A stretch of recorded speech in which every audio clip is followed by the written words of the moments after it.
Halo, membahas tentang sejarah dari istilah introvert dan extrovert. Sebenarnya kita banyak menghadapi tentang stigma sosial di mana introvert itu pasti pendiam, seorang penyendiri, antisosial, sedangkan extrovert adalah orang yang sangat ramah, mudah membuat orang lain nyaman. Begitupun mereka adalah sosok yang terlihat seperti sosok pemimpin yang sangat sempurna. Nah, sejarah ini semua dimulai sejak di mana masyarakat barat mengikuti bentuk pemikiran Yunani dan Romawi, sehingga mereka yang selalu terlalu memuja-muji atas orang-orang yang mudah bereaksi alias extrovert ini. Pola pikir yang seperti ini sesungguhnya dibahas oleh seorang penulis yang bernama Susan Cain dalam bukunya yang berjudul Quiet. Di situ beliau menuliskan bahwasannya sesungguhnya ini merupakan sebuah diskriminasi yang tak kasat mata bagi seseorang yang berkepribadian introvert. Mereka yang memiliki kepribadian introvert justru menjadi masyarakat kelas 2 alias masyarakat kelas inferior, yang dimana mereka mendapatkan diskriminasi sebagai seseorang yang pemalu. Padahal secara tegasnya antara introvert dan pemalu sangatlah berbeda. Cain sendiri mendefinisikan antara introvert dan extrovert adalah introvert merupakan sikap seseorang yang mengumpulkan energi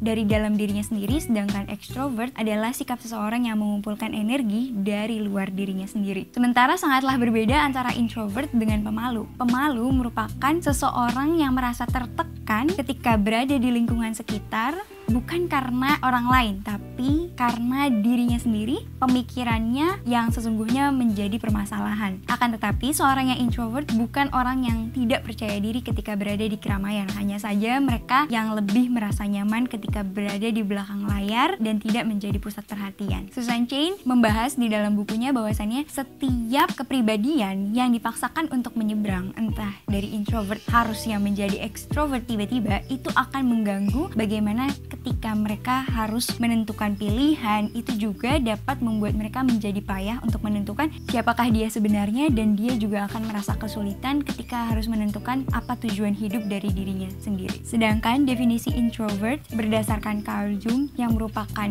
seorang psikolog dari Swiss, introvert merupakan seseorang yang memiliki kepribadian introversion, yaitu mereka yang memiliki fokus atas pikiran, perasaan, suasana hati yang berasal dari dalam dirinya sendiri. Seorang yang introvert mereka cenderung untuk mengisi ulang energinya saat mereka sendirian. Beberapa ciri kepribadian introvert adalah mereka yang mudah lelah ketika berada di keramaian, mereka yang sangat menikmati kesendirian, tapi jangan salah, mereka merupakan orang-orang yang memiliki grup dengan teman-teman terdekat mereka, dan mereka merupakan orang yang sulit untuk diketahui atau dipahami secara lebih jauh. Seorang yang introvert mereka lebih tertarik dengan pekerjaan yang bersifat mandiri. Kelebihan dari pribadi introvert adalah mereka yang sangat mendahulukan kualitas dalam suatu hubungan, mereka yang sangat lihai dalam mengobservasi segala hal, mereka yang merupakan pendengar yang baik, dan yang paling penting adalah mereka yang suka untuk berpikir dua kali ketika ingin mengucapkan segala sesuatu. Kepribadian introvert juga perlu untuk mengembangkan diri mereka untuk bisa percaya diri, mengenali diri mereka lebih dalam, mengembangkan pandangan positif atas dirinya sendiri, menerapkan growth mindset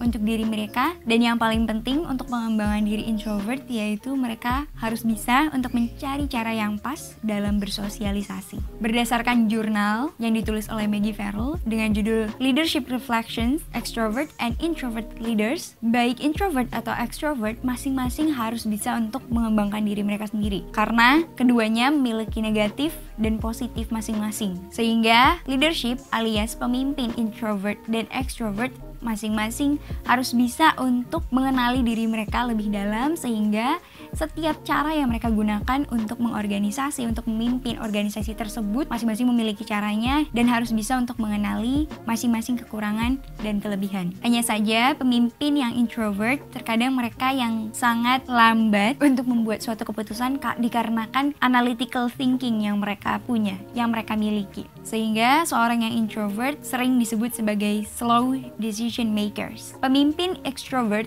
ataupun introvert masing-masing memiliki negatif. Negatif dari extrovert adalah mereka yang arogan, self-centered, yang bossy.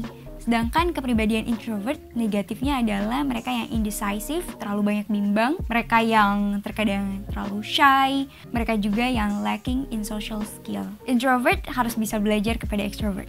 Extrovert harus bisa belajar sama introvert. Apa sih hal yang bisa kita pelajari dari introvert? Bagi seorang yang extrovert harus bisa mengambil poin positif dari introvert, yaitu mereka yang sangat hati-hati dalam membuat suatu keputusan. Sehingga ketika ingin membuat suatu keputusan, kita harus bisa untuk menjadi orang yang tenang, sehingga setiap keputusan diawali dengan pilihan-pilihan yang banyak, tumpukan-tumpukan file yang membuat pilihan tersebut menjadi lebih wide, lebih diverse, kita mendapatkan broad feedback.